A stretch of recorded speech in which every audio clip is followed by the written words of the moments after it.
This question gives us an electrolytic cell, and we need to answer a series of questions related to it. An electrolytic cell is a type of electrochemical cell in which electrical energy is supplied by a power source to drive a non-spontaneous redox reaction. This can result in the decomposition of an ionic substance into its elements, or the formation of new substances from water if the solution is aqueous at the electrodes. Firstly, we need to define the term electrolyte. An electrolyte is a substance or solution that contains mobile ions and so can conduct electricity. Here we have an electrolyte solution instead of a molten electrolyte, and the species in solution are positive sodium ions, negative chloride ions, and water molecules. So the concentrated sodium chloride solution is the electrolyte, as it contains dissolved sodium ions and chloride ions, which are free to move about, and so when a current is applied to the ions, which are charge carriers, they can move and complete the flow of charge in the circuit. Next, we need to write down the main oxidation half reaction occurring.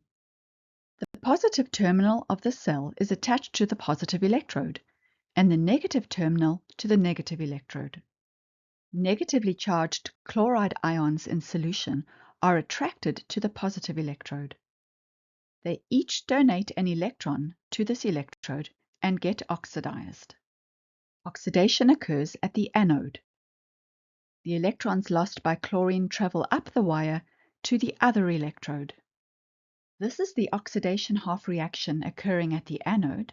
We can see that 2 chloride ions are needed to form 1 chlorine gas molecule. This is the main oxidation half reaction occurring.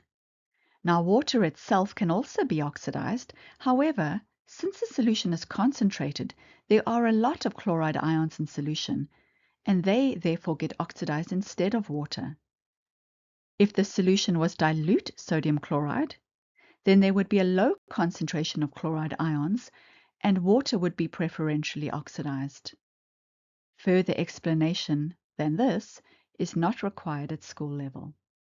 An easy rule to remember is that concentrated chloride solutions are oxidized to chlorine gas, and dilute chloride solutions have water being oxidized instead to oxygen gas.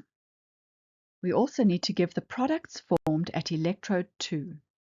Electrode 2 is the cathode. Reduction occurs at the cathode. The possible species that could be reduced are sodium ions or water. To decide which one is preferentially reduced, we need to compare their reduction potentials. In other words, the ease with which they are reduced. Looking on the table of reduction potentials, we can see that the reduction of sodium has a potential of negative 2.71 volts, and the reduction of water has a potential of negative 0.83 volts. Water has a less negative reduction potential value than sodium ions. So water is much easier to reduce. So even though sodium ions are present, water is reduced instead of sodium ions. We can see from this half reaction that the products of the reduction of water are hydrogen gas and hydroxide ions. Finally, we need to explain why we get the formation of hydrogen and hydroxide ions at the cathode instead of the reduction of sodium ions to sodium metal in terms of the strength of oxidizing agents. Remember, an oxidizing agent is itself reduced. Although both sodium ions and water could act as oxidizing agents and be reduced, the species that is actually reduced is the stronger oxidizing agent. We can say a stronger oxidizing agent gains electrons more easily, and so is reduced instead of a weaker oxidizing agent. Since water is the stronger oxidizing agent, water is reduced.